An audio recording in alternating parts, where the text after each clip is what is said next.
Let me start somewhere nobody usually starts.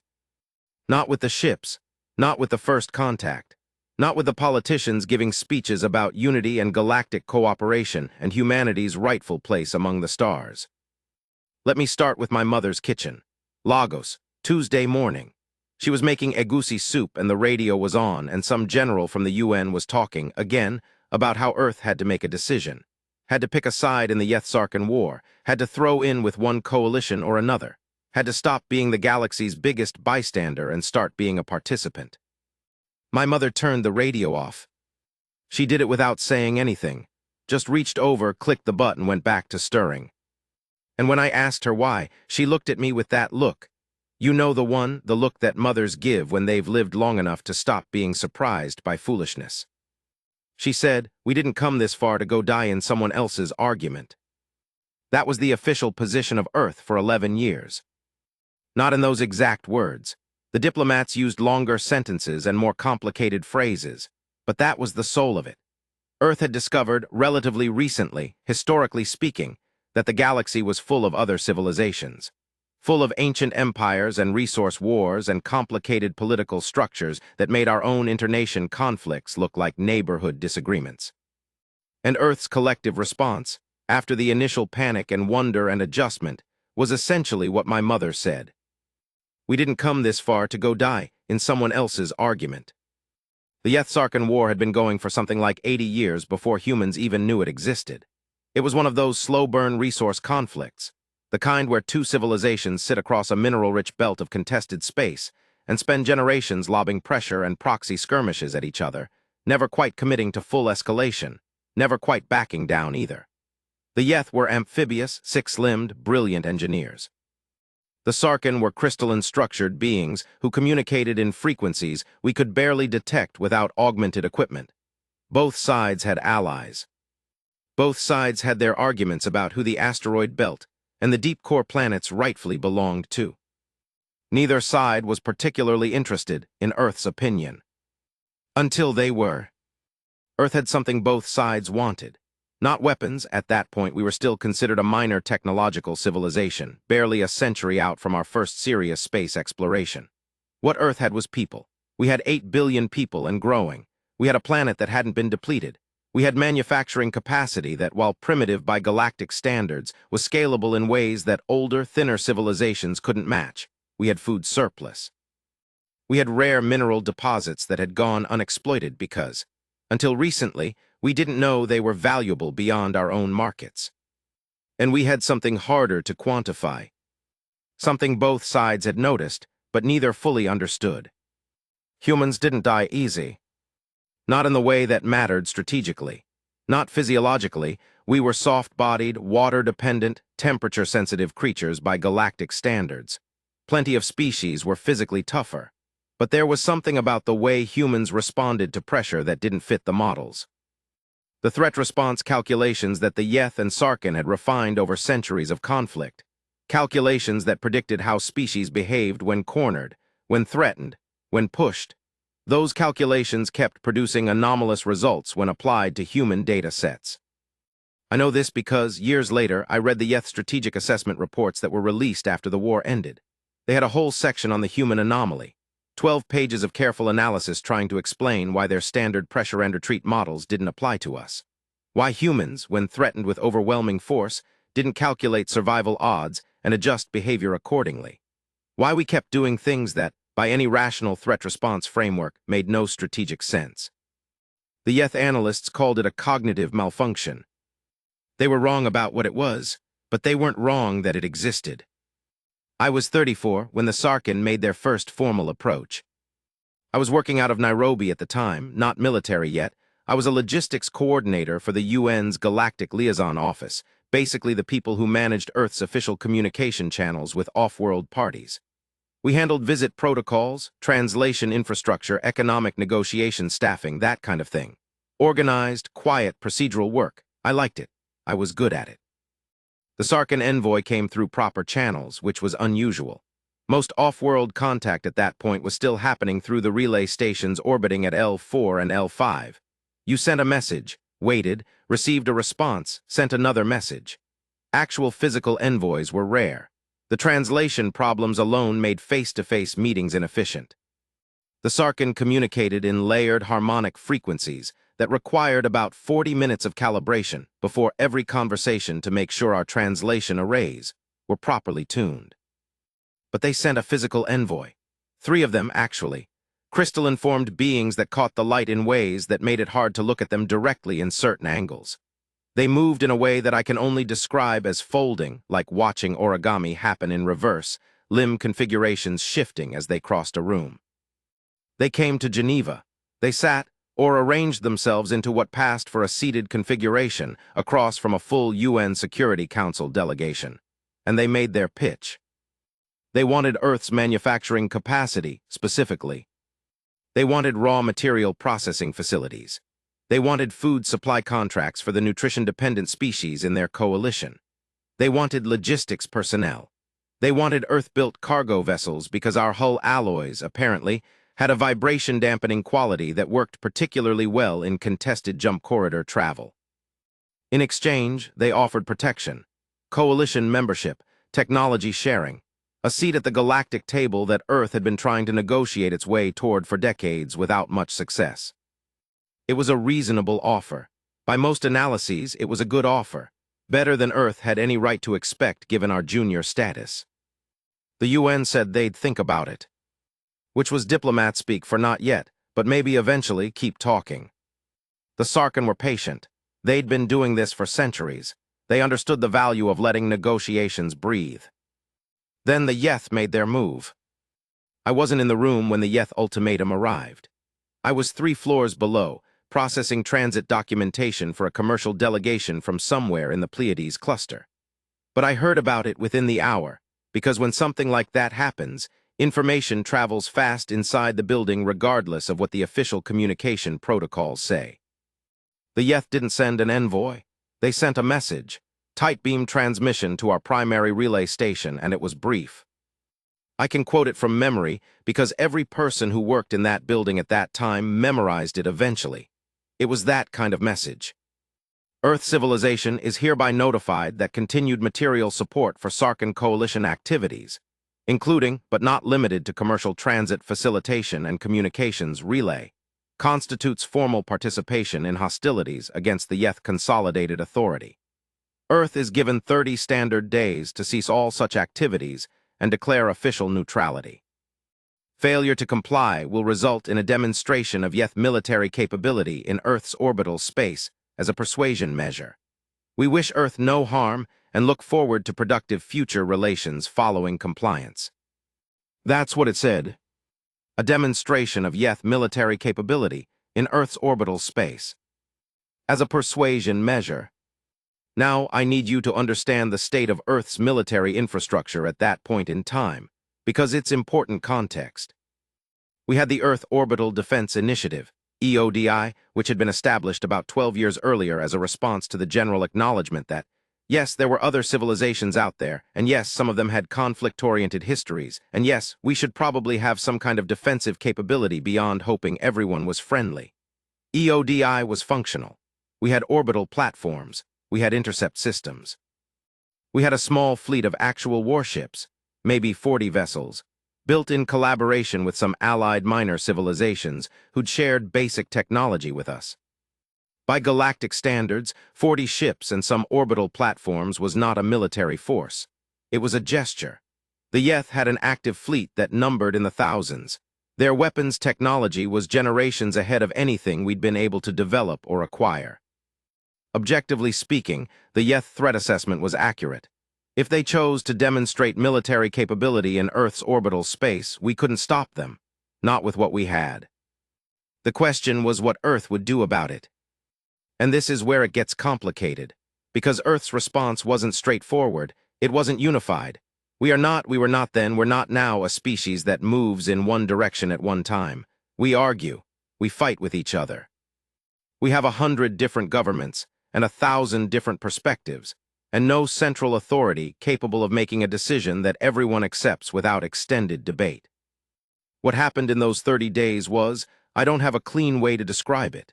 It was chaos and clarity at the same time. My office became a relay point for information coming in from every direction.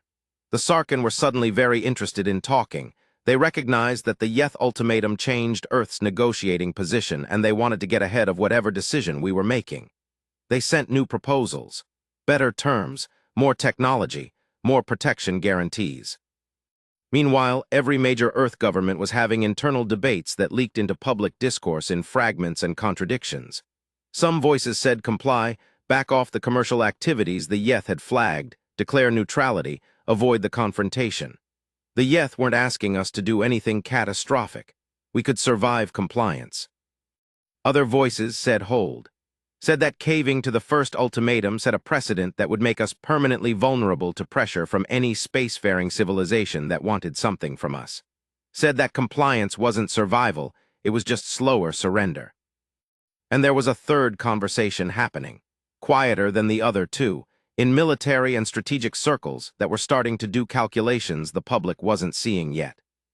Calculations about what actually happens when you back humans into a corner. I know this because I got pulled into one of those conversations. About 18 days into the 30-day window, I got a message from a Colonel Adiz Nwasu, Nigerian Army, attached to EODI strategic planning. I'd worked with her on logistics infrastructure 18 months earlier. She was sharp, methodical, the kind of person who wrote 12-page memos that made you feel stupid for not having thought of everything she'd included. She asked me to come to a briefing, said it was about resource mapping, which was a cover, obviously. The briefing wasn't about resources at all. There were 14 people in the room. Military, logistics, 2 civilian scientists, 1 person from the diplomatic corps who didn't introduce himself. Adiz ran it. She had projected on the wall what looked like a standard supply chain analysis, raw material flows, processing capacity, output projections. She said, we're not looking at whether to fight, we're looking at what happens if we do. And we're looking at what happens if we don't. What followed was 3 hours of the most precise and unsettling strategic analysis I'd ever sat through. The if we don't scenario was not as safe as the compliant voices were suggesting.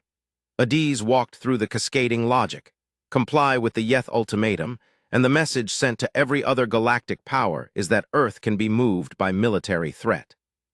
That doesn't result in peace, it results in a permanent vulnerability. Other civilizations in resource competition would note the compliance, would learn the pressure points, would apply similar leverage over time. Earth's negotiating position across every future interaction degrades.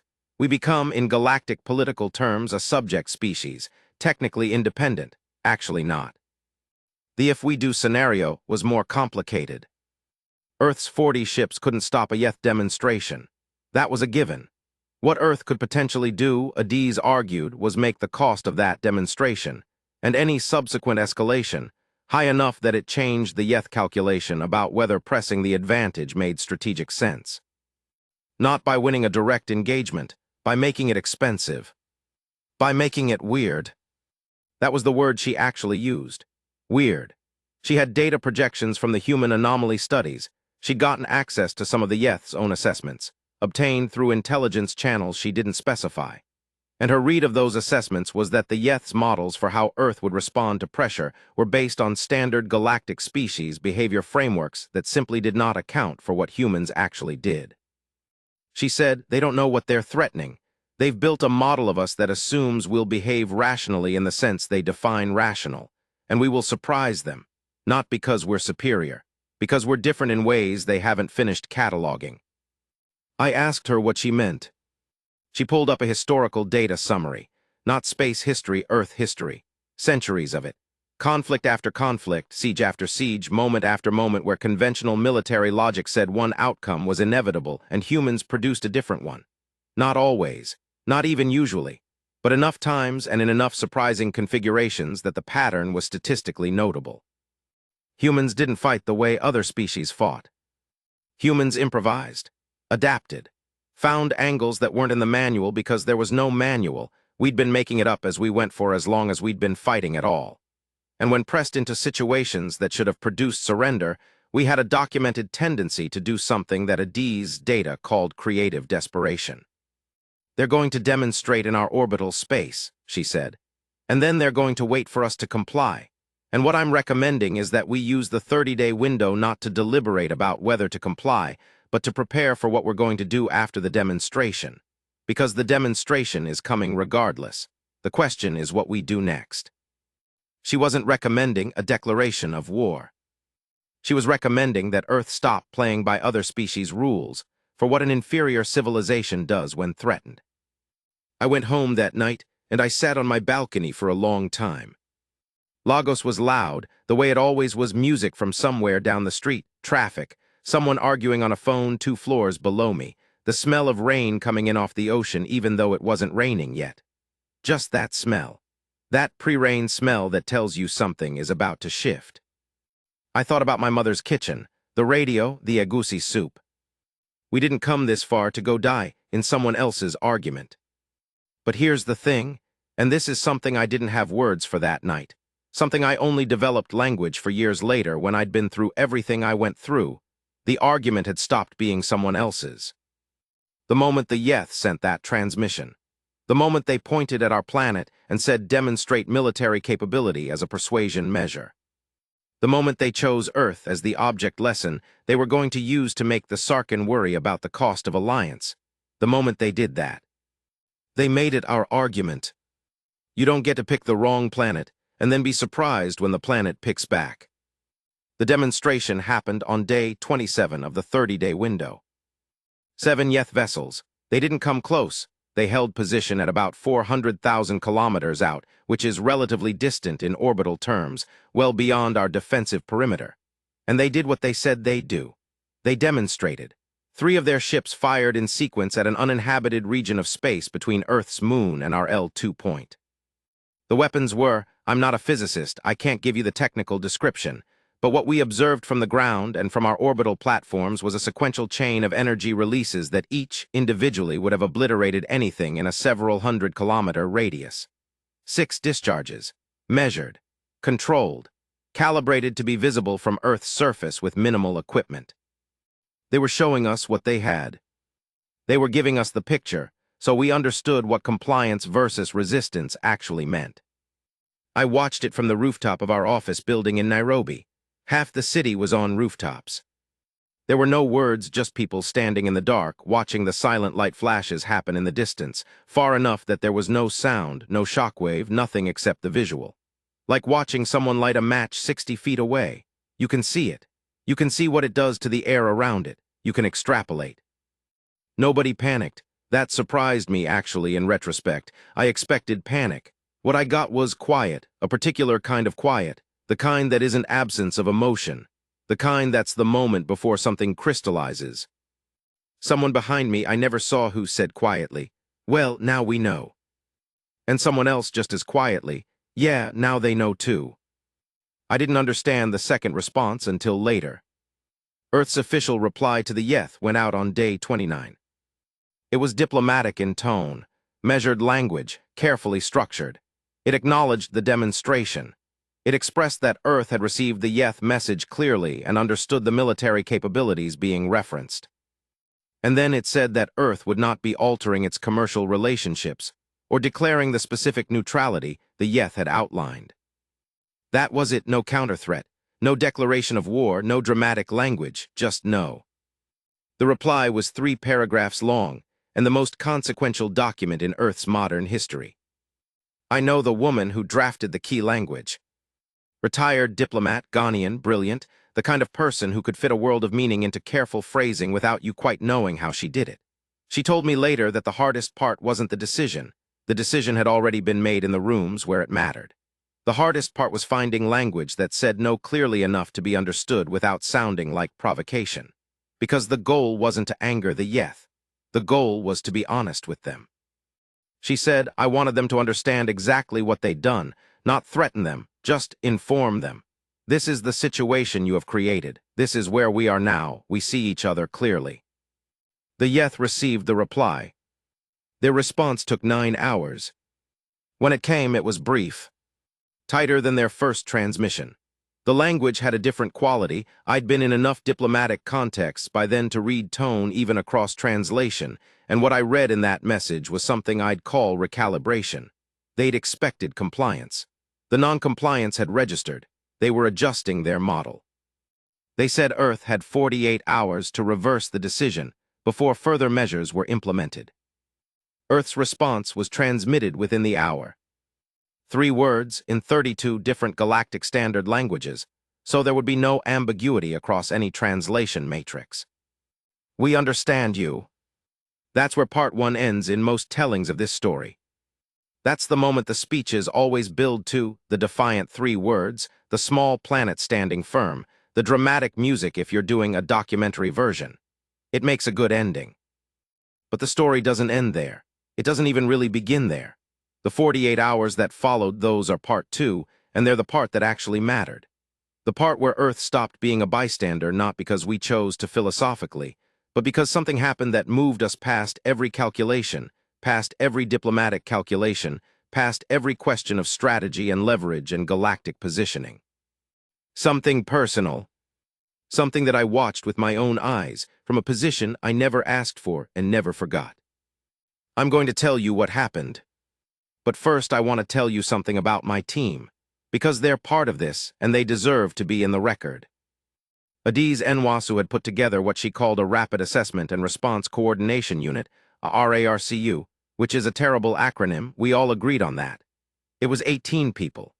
Mix of military, logistics, 2 AI systems specialists, 1 xenobiologist who'd been studying Yeth physiological profiles for 6 years, and me. My specific function was resource logistics. If decisions were made that required material or personnel movement, I was the one who figured out how to execute the movement. We'd been working essentially continuously since the briefing I told you about, running scenarios, building contingency plans, mapping our actual capabilities against a range of possible Yeth actions. The 48-hour window was not a surprise to us. We'd had it in the models as the most likely escalation step.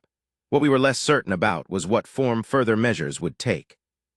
Would they move the ships closer, fire another demonstration, this time in occupied space, attempt a strike on a specific strategic target, land forces, begin an embargo of Earth's expanding commercial routes? We had probability weights on all of those scenarios. The one that happened wasn't on the list. 17 hours into the 48-hour window, we received an emergency transmission from the Ganymede Research Station. Ganymede, Jupiter's moon. One of our outer system research outposts, scientific facility, about 340 personnel, mixture of researchers and support staff from a dozen different nations. They'd been doing long-range observation work and some experimental materials testing. Not military. Civilian research, formally registered under galactic scientific conventions as a protected non-combatant installation.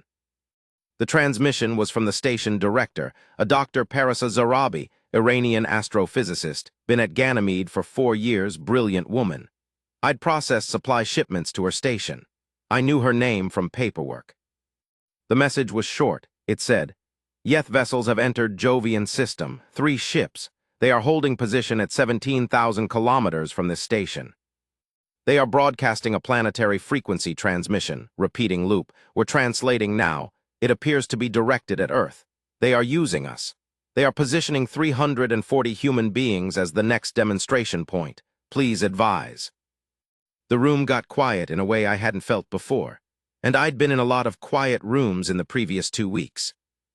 Adiz read the message twice. Then she looked up and made eye contact with each person at the table, one at a time. It was a specific thing she did when she needed a rapid read of where people were, not asking for speeches, just contact. Then she said, they've changed the game, 340 civilians. Their betting will reverse the reply. Someone at the table, Corporal Bikel, young, from the AI Systems team, said quietly, it's a bluff, has to be. Attacking a galactic convention-protected research station triggers coalition consequences that would hurt them more than. They don't think it's a bluff, Adiz said. Or they wouldn't have moved the ships. When someone moves the ships, they've committed to the possibility. We can't treat this as a bluff. She was right, I knew she was right, and so did everyone else in the room. The Yeth had escalated from abstracted demonstration to specific human lives. They'd shifted the pressure from civilizational and strategic to immediate and personal. 340 people, Dr. Zarabi and her team. People who'd gone to Ganymede to study Jupiter's magnetic field interactions and run materials experiments, not to be caught in a galactic political standoff. The Yeth translation was coming in by then. Their broadcast to Earth, the repeating loop Dr. Zarabi had mentioned. I won't quote the exact language. I've said before that memory can distort even a clear record. But the substance was, Earth's refusal has been noted. The installation at Ganymede represents an opportunity for Earth to reconsider in a concrete and immediate manner. These personnel may return to Earth safely upon receipt of Earth's revised position statement. We await Earth's response. Awaiting response, while 3 ships held position 17,000 kilometers from 340 human lives. That was the Yeth's read of the situation. That was the hand they thought they'd played. And I need to tell you, and this is the part that doesn't make it into the clean, heroic version of the story, I need to tell you that my first reaction was fear. Pure, human, stomach-dropping fear. Because 340 people were a small number in the scale of galactic warfare and a devastating number in the scale of anything personal. They were real. They had names. They had people who loved them waiting back on Earth and Mars and the lunar settlements. For about 30 seconds, I thought, maybe we should just... And then Adiz said something that I've thought about almost every day since. She said they picked scientists. They picked people with no weapons and no defenses and no military value. They picked the most vulnerable people they could find in our outer system, and they're holding them up and telling us to be afraid. She paused. They don't understand what they've just done. I want to be careful here, because this is the part where stories like this one can get inflated, where the human response gets described in a way that sounds mythological, sounds too clean, sounds like a movie version of what happened rather than the actual messy human reality. The actual messy human reality. The next 6 hours were the hardest 6 hours of my professional life. We were running communication lines to Ganymede while simultaneously coordinating with EODI Command and the UN Security Council and 3 different national military commands and the Sarkin, who had immediately offered military support the moment the Ganymede situation became known, but whose fleet was positioned in a way that meant any response force would take days to reach the Jovian system. Days, we didn't have days. What we had was whatever we could reach faster than that. And this is where my job became different. Because what we could reach was a lot. Not military ships. Our nearest combat vessels in the outer system were 2 EODI frigates that had been doing a routine patrol at asteroid belt distance. They could reach the Jovian system. It would take time, and they were outgunned by the 3 Yeth vessels by a margin that made the engagement projections look terrible. But they could reach. What else could reach? 4 civilian heavy cargo vessels currently running routes in the outer system. Not armed, not armored, not combat capable in any meaningful sense, but present, and possessing something that our military people kept trying to quantify and kept failing to quantify properly. Human operators, human pilots and crew who had received the situation report, and had, without being asked, without being ordered, opened their own communication channels to the coordination unit, and said, one after another, some variant of the same thing. What do you need us to do? Recording interruption. The narrator pauses here for nearly 2 minutes. When he continues, his voice is different, rougher. The fan overhead is audible. He clears his throat. I'm going to tell you about a man named Dariusz Kowalczyk. Polish cargo pilot, 38 years old at the time. He was running a mineral processing run between the asteroid belt and a depot facility near Callisto when we reached his vessel. The Czerwona Rzeka, it means Red River in Polish, heavy cargo hauler, about as military as a delivery truck. He answered the communication himself. We'd asked for the captain and he said, "Yes, that's me. What is this?" I explained the situation. I was going fast because we didn't have time not to go fast. I told him where the Yeth ships were, what they'd threatened, what the timeline looked like. I told him what we needed, which was presence, proximity, more human vessels in the area of the Ganymede station. I told him we couldn't guarantee his safety. I want that on the record. I told him that. He was quiet for a second.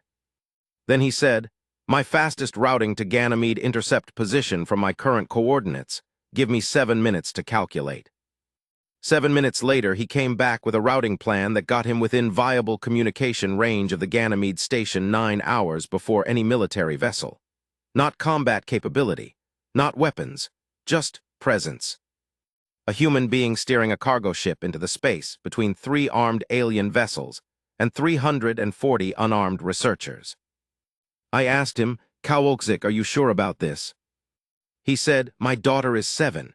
If she grew up knowing her father could have gone and didn't command her, I am sure about this." He wasn't the only one. The 4 civilian vessels became 11, then 19, as word spread through the outer system commercial network. Not all of them could reach Ganymede in useful time, but they tried. They all tried. I kept the communication logs, all of them. I have never read them without "sorry, give me a moment." Another pause, 30 seconds, the sound of water being poured. What happened over the next 12 hours is both simpler and more complicated than it's usually described. The simple version: the Yeth had modeled a scenario where Earth, confronted with specific human lives at risk, would reverse the diplomatic position. Their models said that a civilization of our development level, when pressed with immediate loss of identifiable individuals, would prioritize that loss over abstract strategic positioning, that the compassion reflex would override the strategic one. They weren't wrong about the compassion reflex. They were completely wrong about what it produced. What the compassion reflex produced in the humans who were watching 3 Yeth ships hover near Ganymede was not compliance. What it produced was the thing that Adie's data had flagged, and the Yeth models had failed to properly account for: creative desperation. I'm going to describe what happened over the next hours in detail, because I was present for most of it, and the detail matters. The 2 EODI frigates, the Adamantine and the Embeki, were redirected to Ganymede intercept course at maximum thrust. Their crew knew the engagement math. They knew they were outgunned by a ratio that made the exercise theoretically futile. They went anyway, not because they thought they could win an engagement, because presence itself was a statement. The civilian vessels were converging on multiple trajectories. Adie's team had been running a parallel analysis that I hadn't been fully briefed on, a study of Yeth combat doctrine developed with the xenobiology team and one of our external academic consultants, a woman named Dr. Ifoma Ez, who'd been studying Yeth military history for her university research. The analysis had identified something specific about how Yeth commanders made engagement decisions. Yeth military doctrine was built around ratio certainty, the principle that engagement decisions were made based on confirmed capability assessments. They did not initiate actions when they couldn't calculate the outcome with high confidence. It was part of their military culture, the result of centuries of conflict where miscalculation had led to catastrophic losses. Before committing to any action, Yeth commanders needed to know the math, needed to be able to tell their superiors with high specificity what the engagement would cost and what it would achieve. If you could introduce uncertainty into their calculations, you could delay decision-making, potentially for long enough to change the situation. The human cargo ships pouring into the Jovian system were uncertainty on legs. Not because they were dangerous, but because they were unclassifiable. The Yeth had been analyzing Earth's military profile. They knew our warship specifications, more or less. What they didn't have solid data on were the civilian vessels, because civilian vessels hadn't been the subject of military intelligence gathering. They didn't know what the cargo ships were carrying. They didn't know whether some of them might have been refitted. They didn't know the intentions of civilian operators who weren't following military communication protocols. Every additional human vessel that entered the Jovian system added a new variable the Yeth commanders couldn't fully account for. They couldn't fire on Ganymede, or take the next escalation step they'd been prepared to take, without first understanding what those vessels were and what they'd do in response. So they paused, and while they paused, something else was happening. Dr. Parisa Zarabi was not sitting still. She had been communicating with us from the moment the Yeth vessels arrived, but she'd also been doing something on her own initiative that we only found out about afterward. She'd gotten her entire station, all 340 people, organized into a specific configuration. The research station had external sensor arrays, external maintenance equipment, and a communications broadcast system designed for deep space scientific work. She had her team reconfigure the broadcast system to emit on the frequency that Yeth communication systems used. Not transmitting messages, just broadcasting on their frequency. A constant, structured signal that their ship systems would register as active communication. She also had her external maintenance crew, the people who did spacewalks for equipment repair, suit up and go outside. All of them, on shifts, maintaining constant EVA presence around the exterior of the station. She did this, she told me later, for a specific reason. I read about Earth history when I was a child, she said. There's a very old story, I think it's Roman, maybe older, about a city that was besieged for a long time and they ran low on food and the enemy thought they were about to collapse, and so the people of the city. She smiled at this point. She had a particular smile, Paris a dry, precise. They threw bread over the walls at the besiegers to show they had plenty, to tell them we are not desperate, we are not out of options. You do not know what we have. She was recreating that story. From inside a research station in the Jovian system, with 3 armed alien warships holding position 17,000 kilometers out. She was throwing bread over the walls.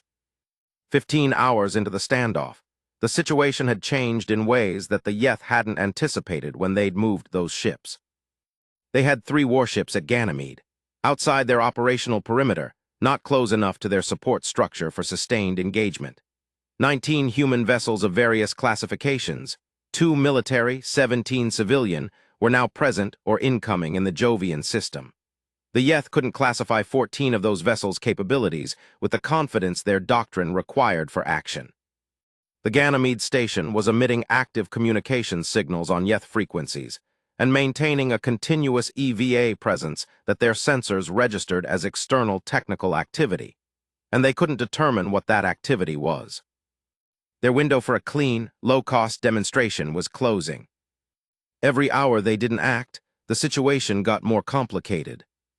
And then, this is the part that the Yeth leadership cited specifically in the post-war assessments.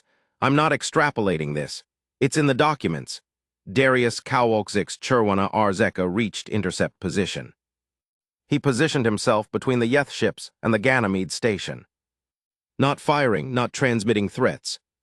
His communication to the Yeth vessels was, per the translation that was relayed back to us. I am a cargo vessel registered under Earth Commercial Registry number 4471. I am currently experiencing navigation recalibration and am holding this position while systems are assessed. I expect to be in this position for approximately 6 to 12 hours. I have right-of space under the Commercial Navigation Accords. Thank you for your patience.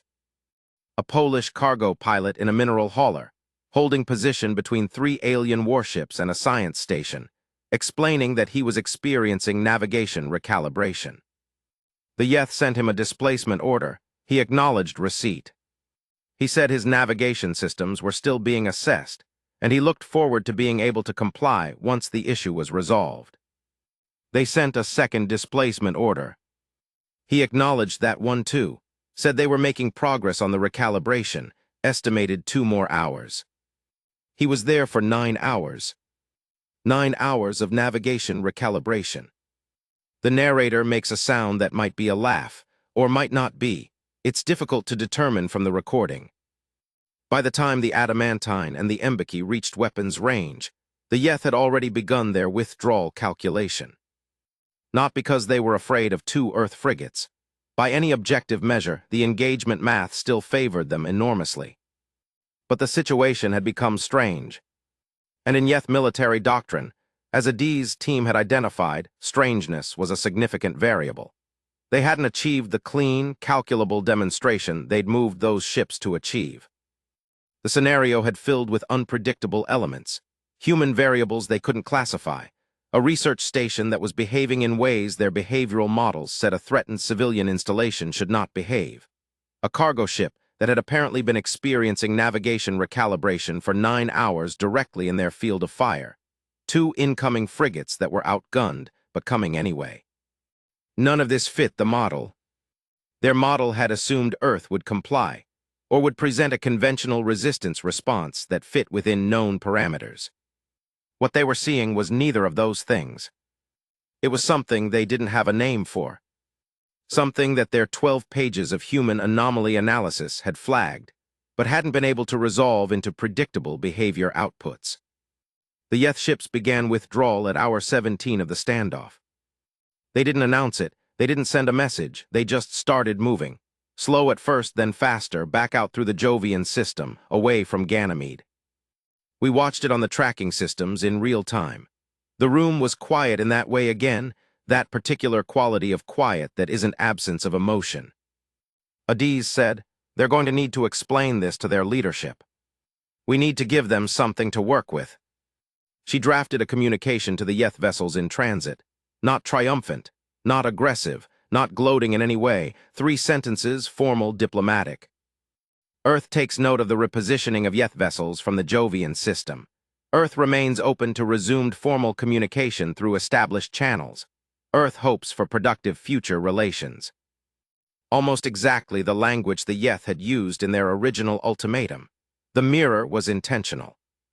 The Yeth received it, they didn't respond. But they kept moving. And as they moved, Darius Kowalczyk finally cleared his navigation recalibration and continued on his original route to the Callisto Depot. 340 researchers at Ganymede Station were never threatened again. I want to end part 1 here at this moment, even though the story has a much longer aftermath. The Yeth didn't simply walk away from the larger conflict. That took another 2 years of very complicated galactic politics, eventually involving the full coalition framework and a series of negotiated settlements that reshaped about 1/3 of the contested mineral belt. Earth's role in the war changed permanently after the Ganymede standoff, not because we became a military superpower overnight, but because we became something that had no easy category in the galactic calculus. We became unpredictable in a particular way, the way that makes you very expensive to pressure. But what I want to leave you with from part 1, what I want in this archive record, is not the strategic outcome. It's the moment of those 9 hours. A cargo pilot doing navigation recalibration. A researcher throwing bread over the walls. 2 frigates going anyway. 19 ships in a system, because people called and asked, "What do you need us to do?" and then did it. None of them were heroes in the storybook sense. They were scared. They calculated odds that didn't favor them. They did it anyway because something in them, something that the Yeth's 12 pages of human anomaly analysis couldn't quantify, said these are our people and we are going. That's part 1. Recording pauses. Notation by archive staff, 20-minute break. The narrator drinks tea. He declines to discuss the details of the following portion in preliminary conversation. He says, "Let me just tell it. Some things you only say once." End of part 1. Part 2. Document type. Continuation oral history transcript. Narrated by Commander Yusuf Ademiakefer Kant. Notes: narrator requested no interruptions during this portion. Recording quality, high. What I didn't tell you in part 1, because it belongs here, the Ganymede standoff wasn't the end. It was the beginning of a different kind of problem. Because when the Yeth withdrew from the Jovian system, they didn't abandon their strategic goals. They went back to their command structure and they recalibrated. And what they came back with was a more sophisticated version of the same fundamental idea. Pressure Earth until Earth complies. But now they'd seen what raw pressure produced, so they tried something different. They tried to take away what had made those 9 hours possible. They tried to take away the coordination itself, the communication, the people who turned a standoff into a confusing, unclassifiable situation. They had intelligence, good intelligence, better than we'd realized about who had been involved in the response. Adiz's unit, the communication chain, the people who'd made the calls that brought 19 ships to Ganymede. They began a systematic effort to remove those people from the equation. And this is where I stop being the chronicler and start being someone who was inside the thing that happened. 14 days after the Ganymede standoff, I received a communication that wasn't routed through official channels. It came through a relay system that our team had been using for internal coordination, encrypted, restricted access. The message was short and technical-looking at first glance.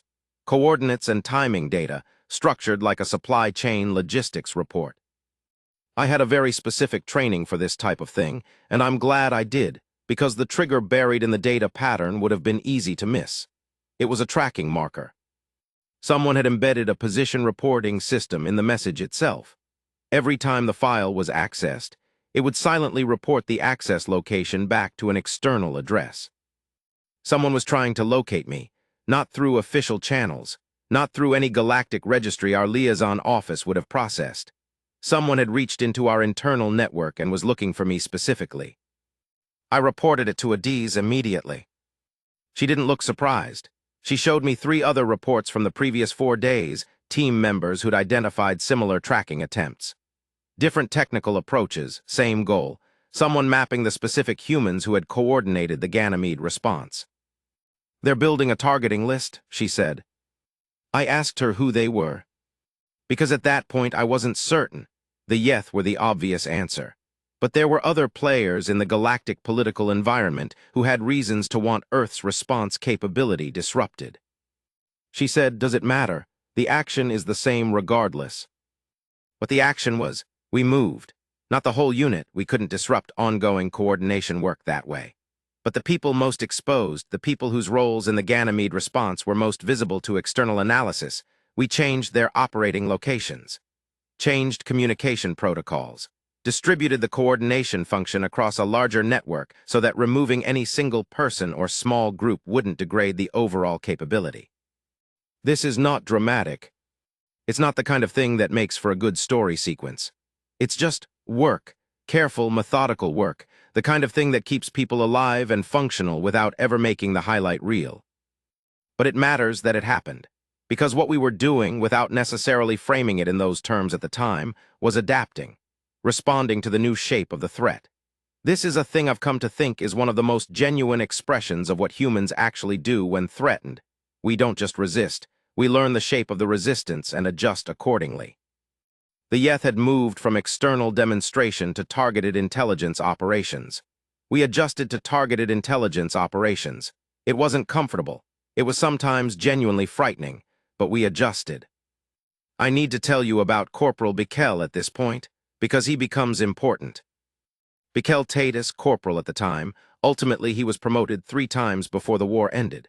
Young man, Addis Ababa originally, had been working in AI systems integration for about 2 years when he joined Adiz's unit.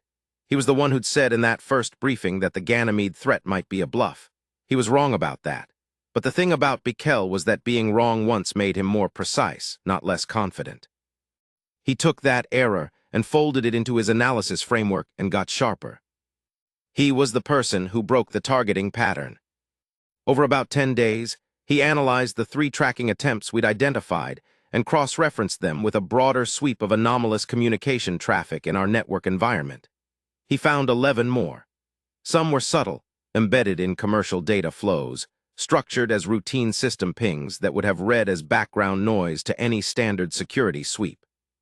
But Bikel had a specific kind of pattern recognition capability that I can only describe as the ability to feel when something was wrong in a data environment before he could articulate why.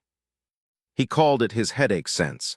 He said, "When the data gives me a headache and I don't know why yet, I keep looking until I find the thing making my brain hurt."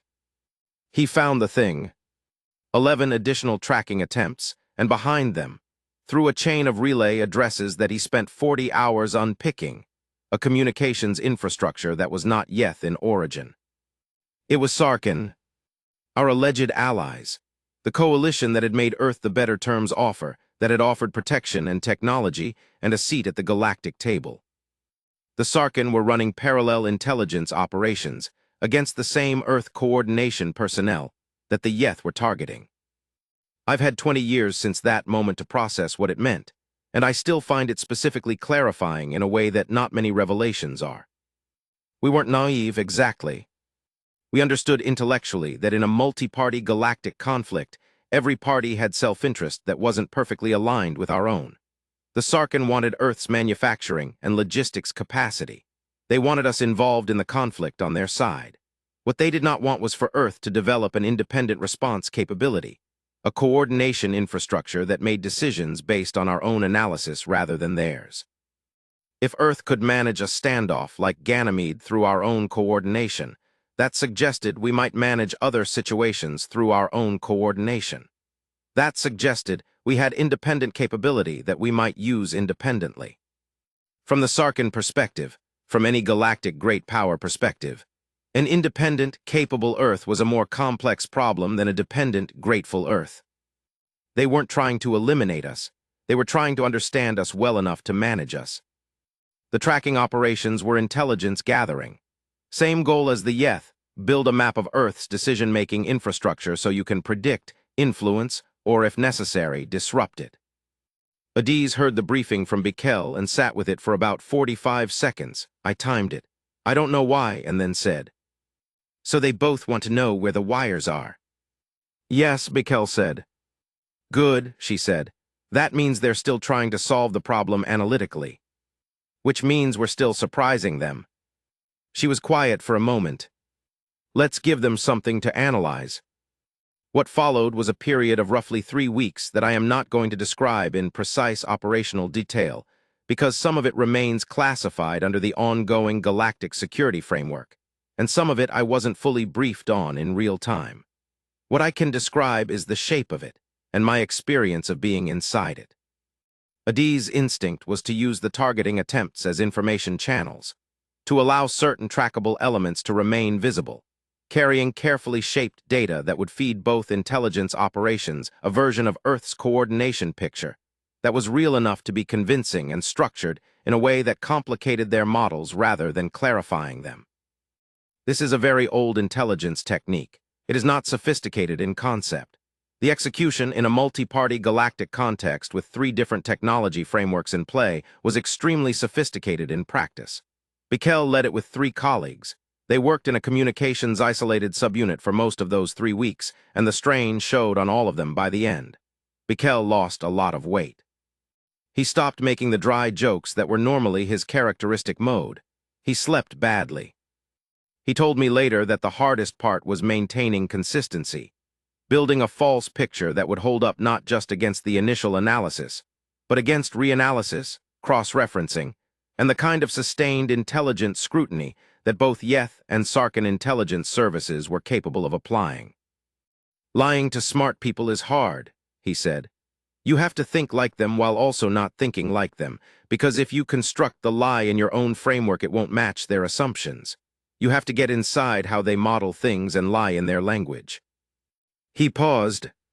"Also, I hadn't slept properly in 12 days, which does not help." While Bikel's team was running the counterintelligence operation, I was doing something less technically complex but operationally critical. The civilian network, the cargo pilots and the outer system operators and the commercial operators who had responded to Ganymede.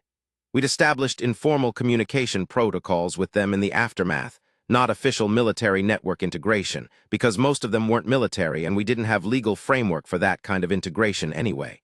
But an informal network, a contact structure, people who had said, "What do you need?" and meant it. That network was growing. Not through any organized recruitment effort, word traveled. In the outer system commercial community, which is a smaller, tighter world than most people realize, what had happened at Ganymede became known quickly. The Chirwana Arzeka navigation recalibration story in particular traveled through that community in a way that I can only describe as becoming a kind of shorthand. Navigation recalibration. It meant, I am a civilian, I have no weapons. I am putting my body between the threat and the people being threatened. And I will say with a straight face that my navigation is being recalibrated for as long as it takes.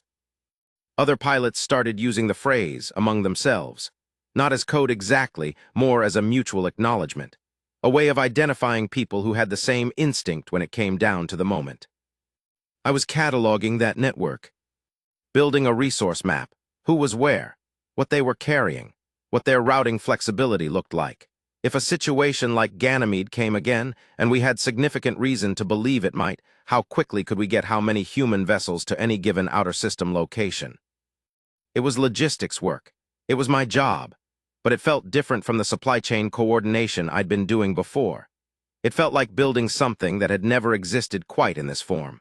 A distributed, informal, civilian-included response infrastructure that didn't fit any of the standard categories a galactic power would use when mapping Earth's capabilities. Because it wasn't military, it wasn't governmental, it was something messier and more distributed than that. Something that was very hard to quantify in a model. 7 weeks after Ganymede, the YETH made a second move. This one was different from the first in a way that reflected what they'd learned. No dramatic fleet repositioning. No tight-beam ultimatums. A quiet action, executed through proxy, through a third-party species operating in their coalition who had commercial relationships throughout the outer system. They moved to embargo the supply lines feeding Earth's outer system installations. Specifically, a series of commercial relay stations between Earth and our outer system operations that depended on third-party vendors for specific processed materials we didn't yet produce locally. The embargo wouldn't cut off Earth. We had significant reserves and were actively developing production independence. But it would stress-test outer system sustainability, make the Ganymede-type installations more vulnerable by degrading their supply security over time. It was a patient move, long-term pressure rather than immediate threat, the kind of play that says we can outlast you if you don't adjust. And it might have worked, not immediately, but over time. The outer system installations had real supply chain vulnerabilities, and a sustained embargo could have degraded our ability to maintain civilian presence in regions that were now strategically significant. Here's what the Yeth didn't have complete information about, because our counterintelligence operation had structured the picture they were seeing to obscure this specific element. We'd been working on production independence for 18 months, quietly, not as a war preparation measure specifically. It had begun as a general strategic initiative to reduce dependency on external supply chains given the overall galactic political environment. But the timing meant that when the embargo hit, we were further along than the Yeth's models predicted. Not far enough along to be comfortable, but far enough to make the embargo's timeline wrong. And the civilian network filled gaps in ways that no official supply chain assessment would have captured. Because unofficial networks don't show up in standard assessments. The cargo pilots who had expanded their routing flexibility for navigation recalibration purposes also had routing flexibility for other purposes. Materials that officially weren't available through the embargoed channels appeared through channels that were technically compliant with the embargo's language, but not with its intent. Legal, all of it, technically legal. Humans had been finding compliant paths through restrictive frameworks for a long time. The embargo lasted 5 weeks before it became clear it wasn't achieving the projected attrition effect. I want to tell you about a conversation I had with Adiz around that time, because it shifted how I understood what we were doing. We were in her office, small room, too many screens, always a cup of tea going cold somewhere. It was late. Most of the team had left for the night. I'd stayed to go over routing projections for the next supply cycle. She asked me out of nowhere, "Do you know what the Yeth leadership calls us in their internal communications, our unit?" I said I didn't. She pulled up a translation document, intercepted Yeth military comms, came through an intelligence channel I wasn't briefed to access directly, but she was. She pointed at a phrase. The translation rendered it as the Undefined Function Group, the unit that had managed the Ganymede response, the counterintelligence team, the informal civilian network, all of it in Yeth strategic documents labeled as the Undefined Function Group. Not because they thought we were mysterious or special, because they genuinely could not determine from their intelligence picture what category of Earth asset we were. We weren't military command structure, we didn't follow the protocols. We weren't civilian government, we had operational capability. We weren't corporate or commercial, we had coordination with military assets. We didn't fit any of the bins. We were undefined in their model. Adiz looked at me for a moment. "That's the goal," she said. "Not to be stronger than them, just to stay outside the frame they're using to see us." She picked up her cold tea, looked at it, put it down. "If they can't classify you, they can't predict you. If they can't predict you, they can't price the engagement. And if they can't price the engagement, they look for a cheaper problem to solve."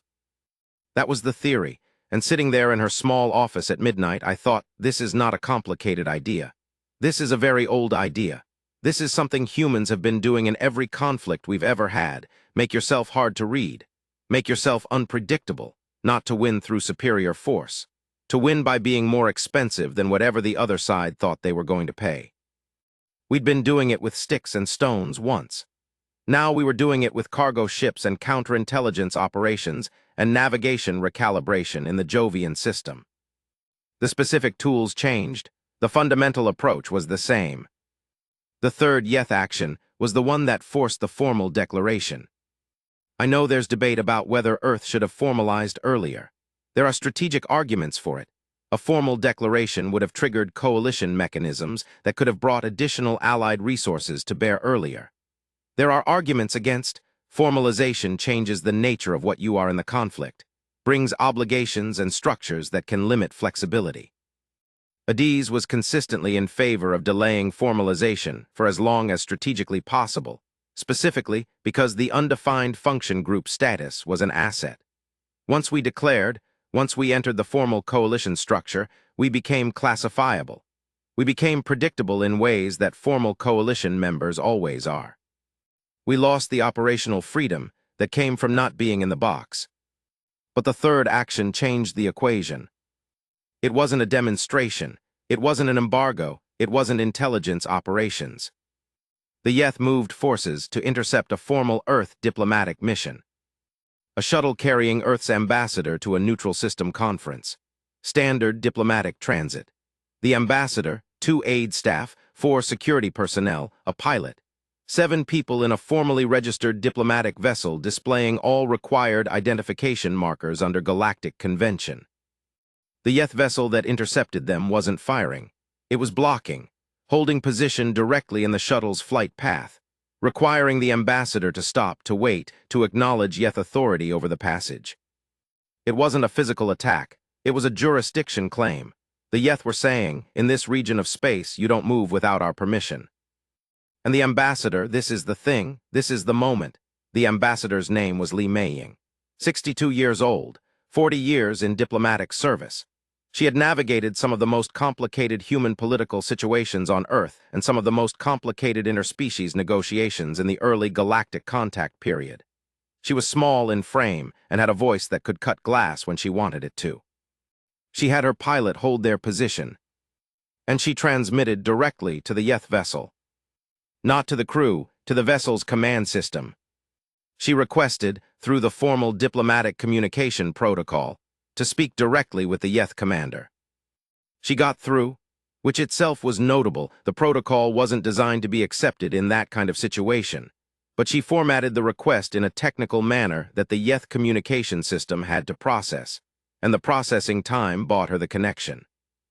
The Yeth commander came on. Li Meiying introduced herself. Full title, full credentials. She said, and I'm paraphrasing from the translation of what she transmitted, "You are currently in violation of 4 separate Galactic Convention statutes regarding diplomatic transit protection. I'm going to give you 60 seconds to instruct your vessel to stand clear of our registered diplomatic path. After 60 seconds, I will begin formally recording this incident for submission to the Galactic Convention Authority, including your vessel's identifier, your position, your command authority, and this conversation. I do not expect the Galactic Convention Authority will take a favorable view of a documented convention violation from a primary party to an active conflict.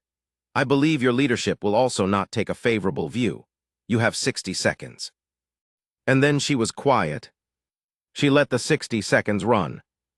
At second 44, the Yeth vessel began repositioning. The shuttle continued to the neutral system conference. I heard this story from one of the aide staff, not from Li Meiying herself.